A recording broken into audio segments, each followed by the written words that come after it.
He stands alone in a parking lot, 34 years old. No job, no home. A borrowed suitcase, a used van, and the weight of every mistake he's made crushing down on him. This moment, this parking lot in the middle of nowhere, would become the beginning of everything. Not because it was his lowest point, but because he finally understood. Rock bottom had given him permission to rebuild. He was born Broderick Stephen Harvey on January 17, 1957, in Welch, West Virginia, a small coal mining town where dreams were measured in paychecks and prayers. His father was a coal miner. His mother worked as a homemaker. They weren't rich, but they were rich in something that mattered. They taught him that hard work was a religion, and dignity was non-negotiable. Young Steve was the class clown, the one who made people laugh. Comedy wasn't his dream then, it was his armor. A way to deflect pain, a way to be seen. But something else lived inside him too. Curiosity, questions, a hunger to understand people, to connect with them, to make them feel something. His parents divorced. He watched his father struggle. He carried their pain alongside his own. And somewhere in that pain, a voice whispered, "There has to be more than this." So he ran toward the only thing that felt alive to him: comedy, the 70s. He got his first real shot as a comedian in Apollo. Theater auditions. He was hungry, desperate, ready to prove something to a world that didn't care. He flopped badly. Again and again, he walked on stage and died. Hecklers laughed at him, not with him. Promoters turned him away. For years, a decade of rejection, he remained invisible. Unknown, he took any job he could find. He was a carpet cleaner, a boxer until he realized he wasn't cut out for it, an insurance salesman, a dishwasher, each job a humiliation, each paycheck barely enough to survive. By his early 30s, the dream felt dead. He'd been married and divorced twice. His relationships had crumbled under the weight of his ambition and his failures. He'd broken promises, made mistakes, let people down who believed in him. The industry told him he wasn't funny enough, he wasn't pretty enough, he didn't fit the mold. He was just Steve, a broke guy from West Virginia with big dreams and no platform. And then came 1990.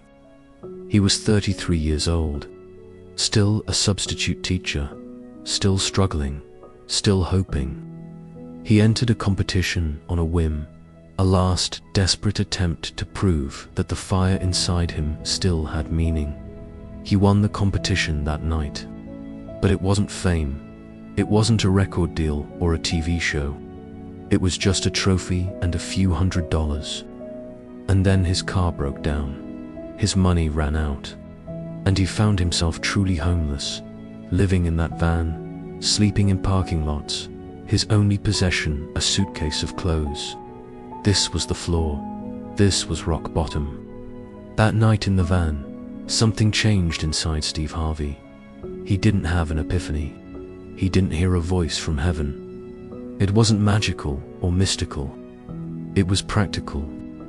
He realized he'd been trying to become what other people thought he should be. He'd been chasing their version of success, their molds, their timelines. He made a decision in that van. He would be authentically himself, or he wouldn't be anyone at all. He got out, he hustled, he worked late-night comedy clubs, he performed for dozens of people, then hundreds. He paid his dues with a humility he'd never had before, because now he had nothing to lose. The breakthrough came in 1994.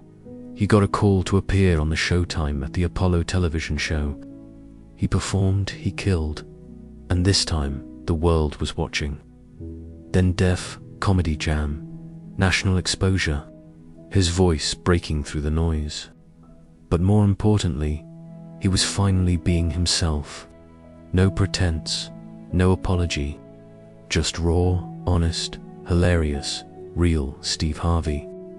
In 1997, he landed the hosting gig that would change everything. The Steve Harvey morning show. Then came Family Feud in 2010. Then Celebrity Family Feud. Then Miss Universe pageants. But here's what people don't understand. Every time he stepped on that stage, he carried that parking lot with him. Every time he made someone laugh, or cry, or feel seen, he remembered what it felt like to be unseen. His success wasn't just about comedy or hosting. It was about connection. He learned to speak to the pain in people's hearts because he'd lived there. Today, Steve Harvey is worth over $200 million. He hosts 4 major television shows. He's written multiple best-selling books. He's a philanthropist who has changed thousands of lives through his foundations. But if you ask him what he's most proud of, he won't tell you about the ratings or the accolades or the money.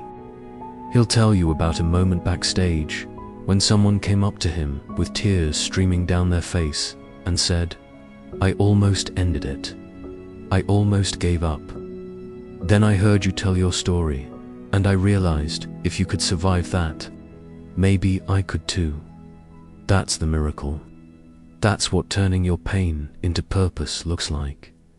He didn't just become successful, he became a messenger, a living testament to the power of refusing to stay broken. He went from living in a van to standing on the world's biggest stages, not because luck found him, but because he kept moving when the road seemed impossible, because he chose authenticity over approval, because he understood that his greatest weakness, his humble beginning, his failures, his humiliations, was actually his greatest strength. We live in a world that measures people by their titles, their bank accounts, their Instagram followers. But Steve Harvey teaches us something different. He teaches us that the person you are in the parking lot, the one nobody knows, nobody believes in, nobody's watching, that's the person who matters most. Because that's where your character is forged. That's where you decide if you're going to let circumstances define you or if you're going to define yourself. The parking lot doesn't diminish you. It clarifies you. Every successful person you've ever admired didn't get there because life was easy. They got there because life was hard, and they refused to let it be the final word on their story. Your pain isn't punishment. It's preparation. Your failures aren't an ending. They're a beginning. And the only person who can decide if your story is a tragedy or a triumph is you. Steve Harvey could have stayed in that van. He could have believed the industry when they said no. He could have let Welch, West Virginia, define the ceiling of his life. But he didn't. He chose to believe that rock bottom was just the foundation for something greater. And isn't that what we all need to remember?